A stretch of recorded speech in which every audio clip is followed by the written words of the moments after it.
ओम नमः शिवाय। हर हर महादेव। माता पार्वती की जय। प्यारे भक्तों, आज रसपान करें सभी मनोकामना को पूर्ण करने वाली श्री शिव महापुराण की आगे की वृत्तांत। इस अध्याय में श्रवण करेंगे महेश्वर का ब्रह्मा और विष्णु जी को अपने निष्कल और सकल स्वरूप का परिचय देते हुए लिंग पूजन का महत्व बताना। नंदिकेश्वर बोले, वे दोनों ब्रह्मा और विष्णु भगवान शंकर को प्रणाम करके दोनों हाथ जोड़कर उनके दाएं बाएं भागों में चुपचाप खड़े हो गए। फिर उन्होंने वहां साक्षात प्रकट पूजनीय महादेव जी को कुटुंब सहित श्रेष्ठ आसन पर स्थापित करके पवित्र पुरुष वस्तुओं द्वारा उनका पूजन किया। दीर्घ काल तक अविकृत भाव से सुस्थित रहने वाली वस्तुओं को पुरुष वस्तु कहते हैं और अल्प काल तक ही टिकने वाली वस्तुएं प्राकृतिक वस्तु कहलाती है। इस तरह वस्तु के ये दो भेद जानने के लिए किन पुरुष वस्तुओं से उन्होंने भगवान शिव का पूजन किया, यह बताया जाता है। हार, नूपुर, केयूर, किरीट, मणिमयी कुंडल, यज्ञोपवीत, उत्तरीय वस्त्र, पुष्प, माला, रेशमी वस्त्र, हार, मुद्रिका यानी अंगूठी, पुष्प, तांबुल, कपूर, चंदन एवं अगुरु का अनुलेप, धूप, दीप, स्वच्छत्र, व्यंजन, ध्वजा, चावर तथा अन्यायी दिव्य उपहारों द्वारा उन दोनों ने अपने स्वामी महेश्वर का पूजन किया, जिन महेश्वर का वैभव वाणी और उनकी मन की पहुंच से परे था, जो केवल पशुपति परमात्मा के ही योग थे और जिन्हें पशु बद्ध जीव नहीं पा सकते थे। हे सनत कुमार, स्वामी के योग जो उत्तम वस्तुएं थी, उन सभी वस्तुओं का भगवान शंकर ने भी प्रसन्नता पूर्वक यथोचित रूप से सभासदों के बीच वितरण कर दिया, जिससे यह श्रेष्ठ परंपरा बनी रहे कि प्राप्त पदार्थों का वितरण आश्रितों में करना चाहिए। उन वस्तुओं को ग्रहण करने वाले सभासदों में वहां कोलाहल मच गया। इस प्रकार वहां पहले ही ब्रह्मा तथा विष्णु से पूजित हुए भक्त वर्धक भगवान शिव विनम्र उन दोनों देवताओं से हंसकर कहने लगे। ईश्वर बोले, हे पुत्रों, आज का दिन महान है। इसमें तुम्हारे द्वारा जो आज मेरी पूजा हुई है, इससे मैं तुम लोग पर बहुत प्रसन्न हूँ।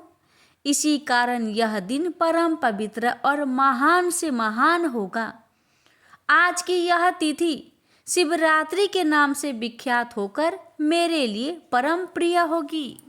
इस समय जो मेरे लिंग, निष्कल अंग, आकृति से रहित निराकार स्वरूप के प्रतीक और बैर सकल साकार रूप के प्रतीक विग्रह की पूजा करेगा, वह पुरुष जगत की सृष्टि और पालन आदि कार्य भी कर सकता है। जो शिवरात्रि को दिन रात निराहार एवं जितेंद्रिय रहकर अपनी शक्ति के अनुसार निष्कपट भाव से मेरी यथोचित पूजा करेगा, उसको मिलने वाले फल का वर्णन सुनो। 1 वर्ष तक निरंतर मेरी पूजा करने पर जो फल मिलता है, वह सारा फल केवल शिवरात्रि को मेरा पूजन करने से मनुष्य तत्काल प्राप्त कर लेता है। जैसे पूर्ण चंद्रमा का उदय समुद्र की वृद्धि का अवसर है, उसी प्रकार यह शिवरात्रि तिथि मेरे धर्म की वृद्धि का समय है। इस तिथि में मेरी स्थापना आदि का मंगलमय उत्सव होना चाहिए। हे वत्सो, पहले मैं जब ज्योतिर्मयी स्तंभ रूप से प्रकट हुआ था, उस समय मार्गशीर्ष मास में आर्द्रा नक्षत्र था। अतः जो पुरुष मार्गशीर्ष मास में आर्द्रा नक्षत्र होने पर मुझे उमापति का दर्शन करता है अथवा मेरी मूर्ति या लिंग की ही झांकी का दर्शन करता है, वह मेरे लिए कार्तिकेय से भी अधिक प्रिय है। उस शुभ दिन मेरे दर्शन मात्र से पूरा फल प्राप्त होता है। यदि दर्शन के साथ साथ मेरा पूजन भी किया जाए तो उसका अधिक फल प्राप्त होता है, जिसका वाणी द्वारा वर्णन नहीं हो सकता। इस रणभूमि में लिंग रूप से प्रकट होकर बहुत बड़ा हो गया था, अतः उस लिंग के कारण यह भूतल लिंग स्थान के नाम से प्रसिद्ध हुआ। हे पुत्रों, इस जगत के लोग इसका दर्शन और पूजन कर सके, इसके लिए यह अनादि और अनंत ज्योति स्तंभ अत्यंत छोटा हो जाएगा। यह लिंग सब प्रकार के भोगों को सुलभ करने वाला और भोग तथा मोक्ष का एकमात्र साधन होगा। इसका दर्शन, स्पर्श तथा ध्यान प्राणियों को जन्म और मृत्यु से छुटकारा देने वाला होगा। अग्नि के पहाड़ जैसा जो यह शिवलिंग यहाँ प्रकट हुआ है, इसके कारण यह स्थान अरुणाचल नाम से प्रसिद्ध होगा। यहाँ अनेक प्रकार के बड़े बड़े तीर्थ प्रकट होंगे। इस स्थान में निवास करने या मरने से जीवों का मोक्ष हो जाएगा। रथोत्सवादि के आयोजन से यहाँ सर्वत्र अनेक लोग कल्याणकारी रूप से निवास करेंगे। इस स्थान पर किया गया दान, हवन तथा जप, यह सब करोड़ गुना फल देने वाला होगा। यह क्षेत्र मेरे सभी क्षेत्र में श्रेष्ठतम होगा। यहाँ मेरा स्मरण करने मात्र से प्राणियों की मुक्ति हो जाएगी। अतः यह परम रमणीय क्षेत्र अति महत्वपूर्ण है। यह सभी प्रकार के कल्याणों से पूर्ण, शुभ और सबको मुक्ति प्रदान करने वाला होगा। इस लिंग में मुझ लिंगेश्वर की अर्चना करके मनुष्य सालोक्य, सामीप्य, सारूप्य, सार्षिठ और सायुज्य इन पांचों प्रकार की मुक्तियों का अधिकार प्राप्त कर लेगा। आप लोगों को भी शीघ्र ही सभी मनोवांछित फल प्राप्त होंगे। नंदिकेश्वर बोले, इस प्रकार विनम्र ब्रह्मा तथा विष्णु पर अनुग्रह करके भगवान शंकर ने उनके जो सैन्य दल परस्पर युद्ध में मारे गए थे, उन्हें अपनी अमृत वर्षिणी शक्ति से जीवित कर दिया। उन दोनों ब्रह्मा और विष्णु की मूर्खता और पारस्परिक बैर को मिटाने के लिए भगवान शंकर उन दोनों से कहने लगे, मेरे दो रूप है, सकल और निष्कल, दूसरे किसी के ऐसे रूप नहीं है। अतः मेरे अतिरिक्त अन्य सब अनिश्वर है। हे पुत्रों, पहले मैं स्तंभ रूप से प्रकट हुआ, फिर अपने साक्षात रूप से ब्रह्म भाव मेरा निष्कल रूप और महेश्वर भाव सकल रूप है। ये दोनों मेरे ही सिद्ध रूप है, मेरे अतिरिक्त किसी दूसरे के नहीं है। इस कारण तुम दोनों का अथवा अन्य किसी का भी ईश्वर तत्व कभी नहीं है। अज्ञान के कारण तुम दोनों को जो यह ईश्वर तत्व का आश्चर्यजनक अभिमान उत्पन्न हो गया था, उसे दूर करने के लिए ही मैं इस रणभूमि में प्रकट हुआ हूँ। उस अपने अभिमान को छोड़ दो और मुझ परमेश्वर में अपनी बुद्धि स्थिर करो। मेरे अनुग्रह से ही सभी लोकों में सब कुछ प्रकाशित होता है।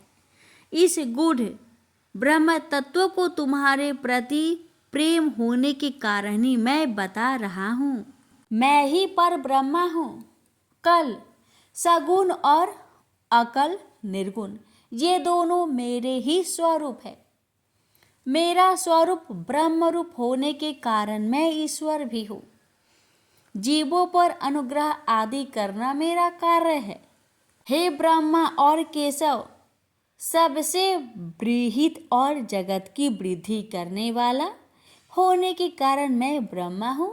हे पुत्रों, सर्वत्र समरूप से स्थित और व्यापक होने से मैं ही सबका आत्मा हूँ। अन्य सभी जीव अनात्मा स्वरूप है, इसमें संदेह नहीं है। सर्ग से लेकर अनुग्रह तक आत्मा या ईश्वर से भिन्न जो जगत संबंधी 5 कृत्य है, वे सदा मेरे ही है। मेरे अतिरिक्त दूसरे किसी के नहीं है, क्योंकि मैं ही सबका ईश्वर हूँ। पहले मेरी ब्रह्म रूप का बोध कराने के लिए निष्कल लिंग प्रकट हुआ था।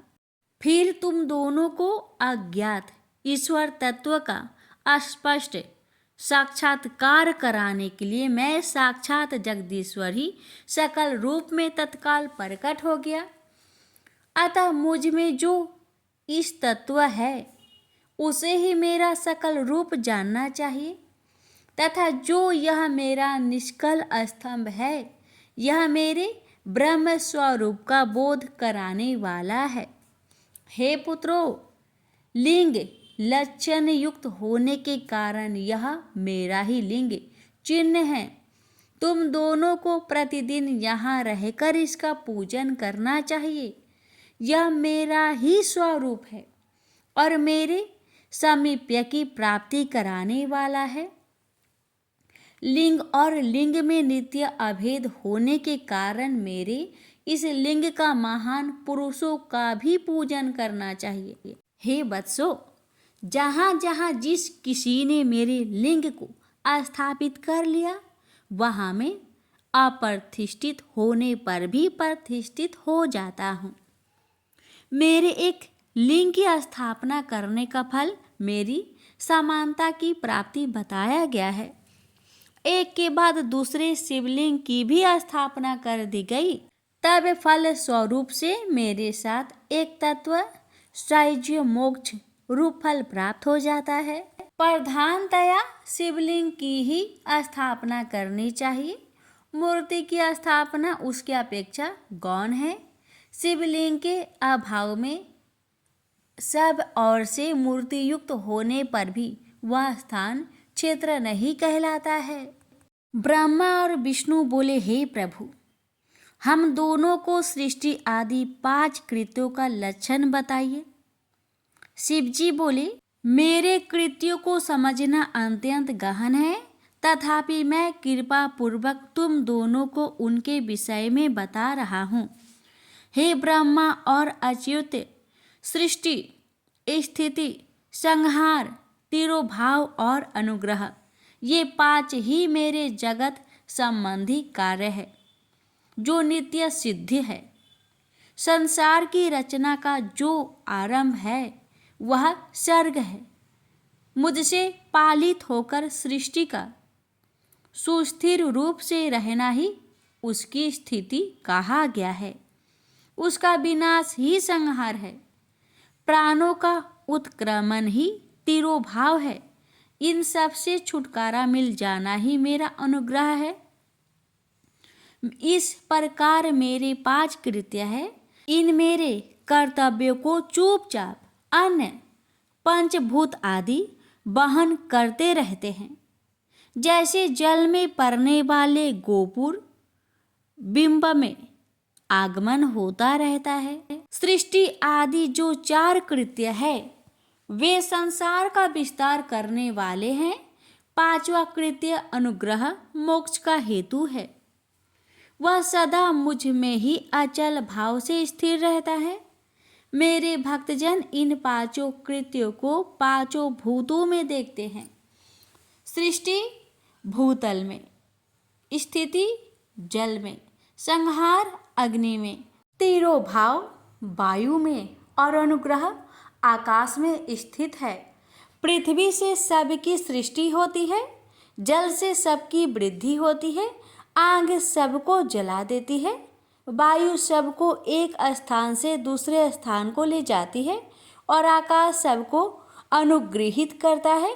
यह विद्वान पुरुषों का जानना चाहिए। इन 5 कृत्यों का भार वहन करने के लिए ही मेरे 5 मुख है। 4 दिशाओं में 4 मुख है और इनके बीच में 5वां मुख है। हे पुत्रों, तुम दोनों ने तपस्या करके प्रसन्न हुए मुझ परमेश्वर से भाग्यवश सृष्टि और स्थिति नामक 2 कृत्य प्राप्त किए हैं। ये दोनों तुम्हें बहुत प्रिय है। इसी प्रकार मेरे विभूति स्वरूप रुद्र और महेश्वर ने 2 अन्य उत्तम कृत्य संहार और तिरोभाव मुझ में प्राप्त किए हैं, परंतु अनुग्रह नामक कृत्य कोई नहीं पा सकता। उन सभी पहले के कामों को तुम दोनों ने समयानुसार भुला दिया। रुद्र और महेश्वर अपने कर्मों को नहीं भूले हैं, इसलिए मैंने उन्हें अपनी समानता प्रदान की है। बेरूप, वेश, कृत्य, वाहन, आसन और आयुध आदि में मेरे समान ही है। हे पुत्रों, मेरे ध्यान से शून्य होने के कारण तुम दोनों ने मूढ़ता आ गई है।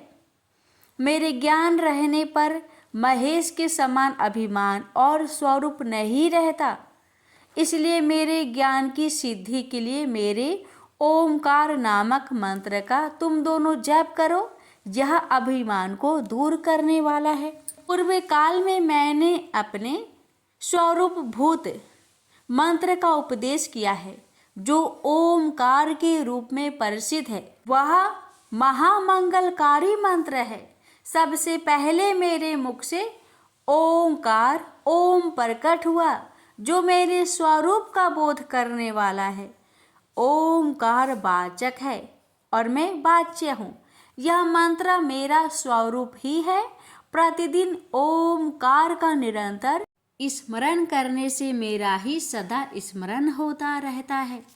पहले मेरे उत्तरवर्ती मुख से औकार, पश्चिम मुख से ऊकार, दक्षिण मुख से मकार, पूर्ववर्ती मुख से बिंदु तथा मध्यवर्ती मुख से नाद उत्पन्न हुआ। इस प्रकार 5 अव्ययों से युक्त होकर ओमकार का विस्तार हुआ है। इन सभी अव्यासों से एकीभूत होकर वह प्रणव ओम नामक एक अक्षर हो गया।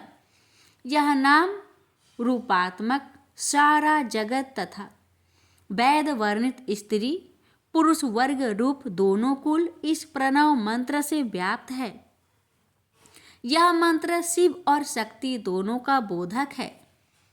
इसी प्रणव से पंचाक्षर मंत्र की उत्पत्ति हुई है, जो मेरे सकल रूप का बोधक है। वह अकारादि कर्म से और नकारादि कर्म से क्रमशः प्रकाश में आया है। ओम नमः शिवाय इस पंचाक्षर मंत्र से मातृका वर्ण प्रकट हुए हैं, जो 5 भेद वाले हैं।